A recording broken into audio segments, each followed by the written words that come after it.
Bharatiya Janata party के बहुत वरिष्ठ नेता हैं, तो माननीय शांता जी से उनका आशीर्वाद लेने आया था, क्योंकि वर्षों वर्षों का उनका अनुभव, चाहे वो संगठन की बात हो, सरकार की बात हो, हिमाचल के हितों की बात हो, हर पे उनका एक बहुत अपना नज़रिया रहता है, सोच है। और हम जैसे युवा कार्यकर्ताओं को ये अवसर मिलता है कि उनके अनुभव से सीख भी पाएँ। और मैं तो दीपावली के शुभ अवसर पर उनको शुभकामनाएं देने भी आया था और उनका हालचाल पूछने और उनका आशीर्वाद लेने आया था। सर, एक विपक्ष की ओर से बार बार ये कहा जा रहा है कि बटोगे तो कटोगे, भारतीय जनता पार्टी देश को तोड़ने के लिए कह रही है, आप क्या कहना चाहते हैं? जोड़ने की बात हम तो सबका साथ सबका विकास इसी मूल मंत्र के साथ काम किया। और जो बाकी राजनीतिक दल जो जाति संप्रदाय इसके नाम पे बांटने का काम करते हैं, हमने वो नहीं किया।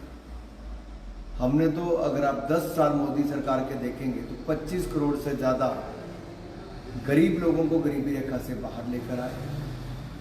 वहीं पर सभी जाति धर्म के लोगों को एक समान सुविधाएं देने का काम किया।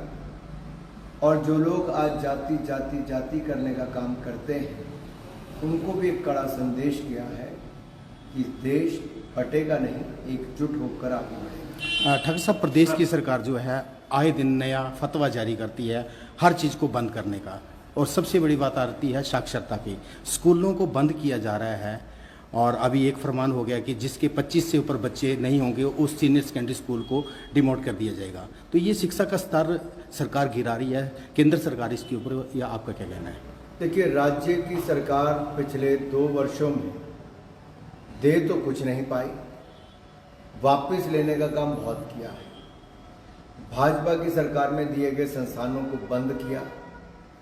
हमने जो मुफ्त बिजली दी उसको बंद किया, मुफ्त पानी को बंद किया और उल्टा ऊपर से सरचार्ज लगाने का काम किया।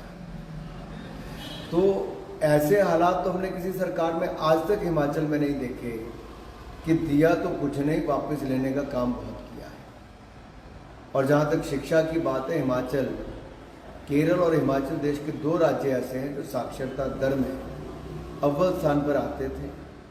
और अगर राज्य की सरकार गुणवत्ता में सुधार करने की बजाय स्कूलों को बंद करने की सोच रही है, तो इस पर भी एक बार विचार जरूर करना चाहिए। वो बच्चों को कितनी दूर जाना पड़ेगा जहाँ के स्कूल बंद होंगे, क्या उसमें बदलाव करने जा रहे हैं, इन सब विषयों पर एक बार चर्चा आवश्यक है। सर, भारतीय जनता पार्टी द्वारा पुनः सदस्यता अभियान आरंभ किया गया है, संगठनात्मक चुनाव होने को हैं, तो आप मानते हैं कि ये जो सदस्यता अभियान का एक टारगेट रखा गया है, भारतीय जनता पार्टी उसे हिमाचल में भी अचीव करेगी और पूरे देश में अचीव करेगी?